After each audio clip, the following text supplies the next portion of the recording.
Bangladesh Bharat match নিয়ে বাড়তি উত্তাপ চ্যাম্পিয়ন্স ট্রফিতে। রাজনৈতিক বৈরিতা যোগ করেছে ভিন্ন মাত্রা। মাঠের লড়াইয়ের আগে বাংলাদেশ ভারত দ্বৈরথ নিয়ে উন্মাদনা অনেক।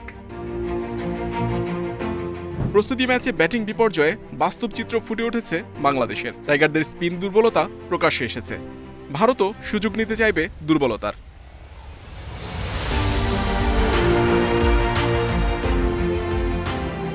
প্রিয় ওয়ানডে ফরম্যাটে সম্প্রতি ঢুকছে বাংলাদেশ। শান্তর দলের ওপর প্রত্যাশার চাপ কম।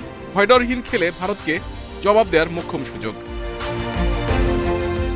বাংলাদেশের জন্য আতঙ্ক কোহলি রোহিত। টাইগারদের বিপক্ষে দুই তারকার মোট ৮ সেঞ্চুরি, গড় ৫০-এর ওপরে। দুজনকে দ্রুত ফেরানোর চ্যালেঞ্জ নিতে হবে তাসকিনদের, না হলে বাড়বে ভোগান্তি। বিশ্বসেরা ব্যাটিং, পেস স্পিনেও শক্তিশালী ভারত। আর্শদীপ স্বামীর গতি, প্যাটেল জাদেজা কুলদীপের স্পিন শক্ত পরীক্ষা নেবে বাংলাদেশের। তাদের বিরুদ্ধে লড়াই জমাতে কৌশলী হতে হবে টাইগারদের। দুবাইয়ের নতুন পিচে হবে ম্যাচ। পেস আক্রমণ বাংলাদেশের ভরসা। পাওয়ার প্লেতে যত সম্ভব উইকেট তুলে ভারতকে চাপে ফেলাই হবে তাসকিনদের চ্যালেঞ্জ।